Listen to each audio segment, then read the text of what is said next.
어제 저희가 피의자 신분으로 경찰에 소환된 남현희 씨의 모습 단독 영상으로 최초로 빨리 보여드렸잖아요. 그런데 긴 시간 조사받았어요. 나올 때 모습 보시고 이어가 보도록 하겠습니다. 혹시 전청주 씨하고 공범 의혹 있으신데 한 말씀 좀 부탁드립니다. 오늘 혐의 소명 어떻게 하셨습니까? 억울한 적 없으십니까? 피해자라는 입장 혹시 변함 없으신가요? 사기 피해 맥락이라는 거 모르셨습니까? 전청주 씨 펜싱하고 수강료 본인 계좌로 받으신 사실 있으신가요? 혹시 본인 입장과 다른 점 있으실까요?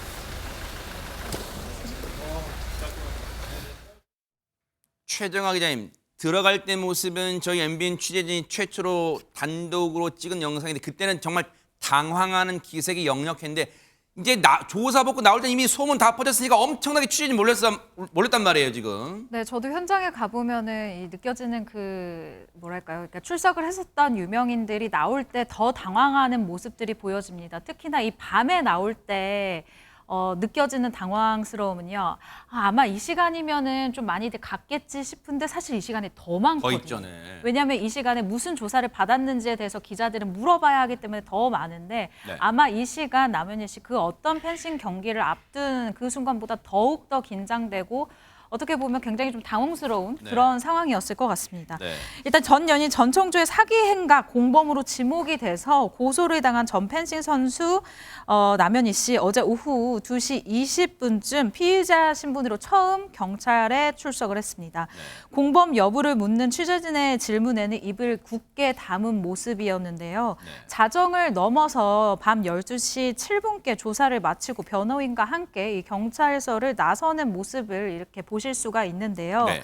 혐의는 어떻게 소명을 했냐, 그리고 피해자라는 입장에는 여전히 변화가 없냐, 그리고 전 씨로부터 선물을 받았는데 이 선물을 받을 때 피해자들의 금액으로, 이 피해 금액으로 샀다라는 것을 정말 몰랐냐, 전 씨의 펜싱하고 수강료를 왜 본인 계좌로 받았냐, 본인 계좌로 받은 사실이 있느냐라는 이런 취재진의 날카로운 질문들 단 한마디도 입을 떼지 않은 모습이었습니다. 왜냐하면 최정화 기자님 설명처럼 그 질문들이 굉장히 예리한 질문들이거든요. 굉장히 민감한 질문들이고. 그런데 10시간 정도 어떤 조사를 받았는가 짚어보기 전에 박성배 변호사 오늘 새롭게 전해진 내용이 있어요. 일단 남현희 씨에 대해서 출국 금지 조치가 내려졌다는데 이건 무슨 의미입니까, 그러면? 어제 피의자 신문에 이어서 오늘 출국 금지 조치가 내려졌다. 남현희 씨도 고소를 당했으니 입건은 불가피하지만 출국 금지는 일반적으로 시행되지 않습니다. 통상 출국 금지 조치를 취하는 피의자는 출국이 잦은데 따져볼 부분이 많은 경우에 취해지게 됩니다. 역시 경찰도 남현희 씨가 사기 공범 혐의를 일부 부인하고 있고 해외 출국이 잦은 점, 이 사건의 사회적 파장성을 고려했다고 설명하고 있습니다. 아하. 그다음 보세요. 일단은 물론 출국 금지 자체로 무슨 유죄, 무죄 그런 걸 말하는 거 아니라는 점 다시 말씀드리기 일단 출국 금지 조치가 내려졌고 더 따져볼 게 있다는 정황은 지금 전해지는 거예요. 그러면 또 하나 지금 전해진 게 보세요. 그런 얘기 많이 나왔잖아요. 박성배 변호사님 뭐 대질 조사를 남현희 씨 측이 요청했다 했는데 그러면 대질 조사는 언제쯤 이루어져? 아직도 안 이루어진 거예요? 뭐 아예 안 이루어지는 겁니까 그러면? 그렇지 않습니다. 경찰은 당장 내일 대질 신문도 검토하고 있습니다. 그래요? 통상 대질 신문은 양측을 불러놓고 동시에 조사를 진행하는 과정을 일컫는데 한쪽은 상당히 원하지만 한쪽은 뜨뜻미지근하거나 피하는 경우가 많습니다. 이로 인해서 대질 조사가 이루어지지 않는 경우가 많은데 양측 모두 적극적으로 대질 조사를 원하고 있는 상황이라 더 이상 미룰 필요가 없다고 판단하는 것 같습니다. 다만 대질 신문은 양측이 서로 묻고 답을 하는 과정이 아닙니다. 단지 한 공간에서 경찰이 양측에게 동시에 같은 질문을 하거나 한 사람의 질문이 끝나면 그 다른 사람에게 이 질문 답변에 대해서 어떻게 생각하는지 그 의견을 묻고 사실관계 진술의 기회를 부여하는 절차를 거칩니다. 즉 경찰이 묻고 답을 듣지만 옆에 나와 반대되는 의견을 가진 사람이 있으니 즉각적으로 답을 듣고 반박을 할 수 있는 기회를 가질 수가 있죠. 아직은 사실 남현희 씨의 경우에는 공범이라고 단언하기가 어렵습니다. 이 법조인 입장에서는 현재 불거지는 여러 의혹들이 있지만 실제 사실과 입증은 또 다른 문제라 이 수사와 재판 과정을 통해 남현희 씨의 유죄를 이끌어낼 만한 결정적인 정황이 있다고 판단하기는 어렵습니다. 그렇지만 남현희 씨가 자신에게 억울한 부분이 있다고 대질신문을 적극적으로 요청하고 있는데 아하. 막상 대질신문에 임하게 되면 남현희 씨의 의도대로 모든 의혹이 해소되리라는 기대는 하지 않으시는 게 좋을 것 같습니다. 대질신문만으로 모든 의혹이 해소되는 경우가 드물 뿐만 아니라 전 총조는 보통 사람이 아닙니다. 그에 비하면 남현희 씨는 보통 사람입니다. 막상 대질신문을 진행해보면 내가 결혼을 결심했다는 상대방이 맞나 싶을 정도로 상당히 냉정하고 여러 정황에 부합하는 허위 사실을 진술할 가능성이 높습니다. 그 과정에서 오히려 남현희 씨가 말려 들어갈 가능성도 있으니 대질신문을 결심한 이상 철저하게 준비해서 들어가셔야 할 것 같습니다. 아니 그렇다면 장윤미 변호사님, 경찰이 10시간 정도 조사를 벌였어요. 남현희 씨를 상대로. 그럼 그냥 무슨 안부 물어보려고 불렀지 않았을 거 아니에요. 그럼 10시간 동안 무엇을 남현희 씨에게 구체적으로 물어봤을까요? 공모 관계에 대해서 물어봤겠죠. 아하. 같이 혹시 실행을 계획했는지, 모의했는지, 그리고 역할을 분담했는지 등을 아마 추궁했을 겁니다. 왜 그러냐면 지금 남현희 씨의 변호인 측 이야기에 따르면 대부분의 고소인들은 남현희 씨를 공범으로 지목하지는 않았다는 거예요. 그렇지만 11억 원 정도를 피해받은 전문직 부부가 있다고 합니다. 거기에서는 피고소인으로 남현희 씨 이름을 넣었다는 건데 남현희 씨 측은 아마 피해 변제를 전 청조에게는 이제 자력이 없고 무일푼이기 때문에 남현희를 지렛대로 넣은 게 아니냐라는 건 남현희 씨의 입장이긴 한데요.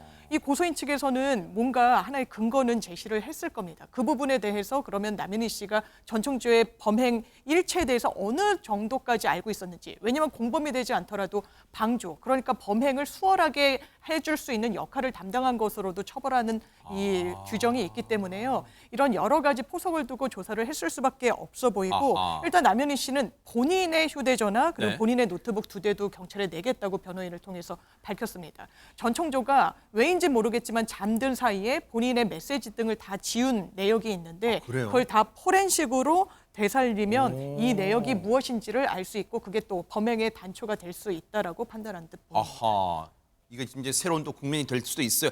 이런 가운데 전청조와 관련해서 MBN이 단독으로 입수한 내용이 있다면서요. 어떤 내용입니까? 이담 아나운서.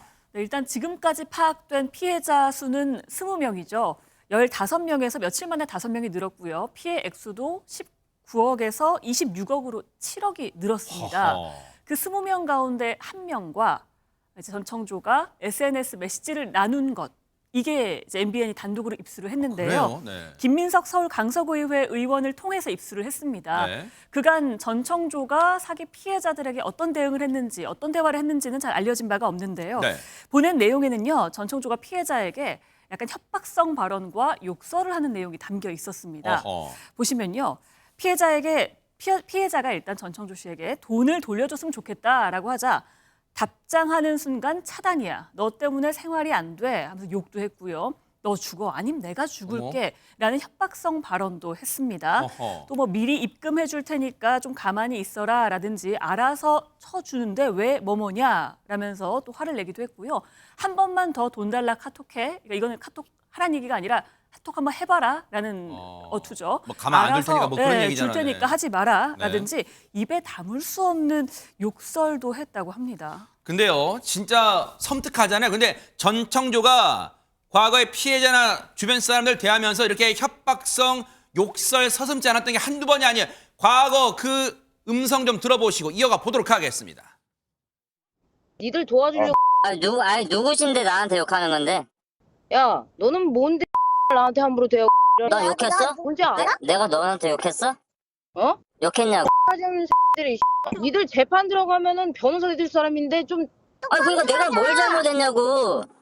지금 상황 판단을 못하네. 야, 너 상황 판단이 아니라 네가 욕하는 건 괜찮아? 나 기회 한 번밖에 안 드려요. 그러니까요. 누군지도 모르고 그냥 막 함부로 전화 막 싸대면서 하는 거는 잘한 겁니까? 잘못한 거라고 칩시다. 근데 욕을 하는 건 잘못된 거 아닌가요? 긴 말 안 하고 난 김현정 로펌으로 하여금 당신네들을 도와주. 알겠는데 대단한 사람인 거 알겠는데. 그러나 김현주 평론가님 35초 드릴게요. 어떻게 들으셨습니까?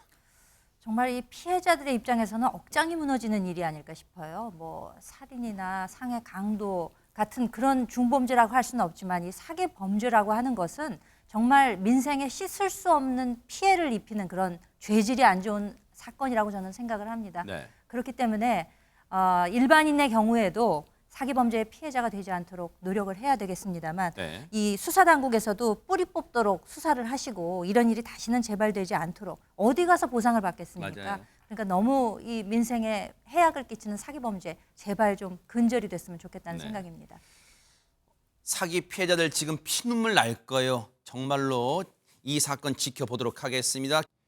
보고 계십니까? 대박 사건. 네, 안녕하십니까? 김명준입니다.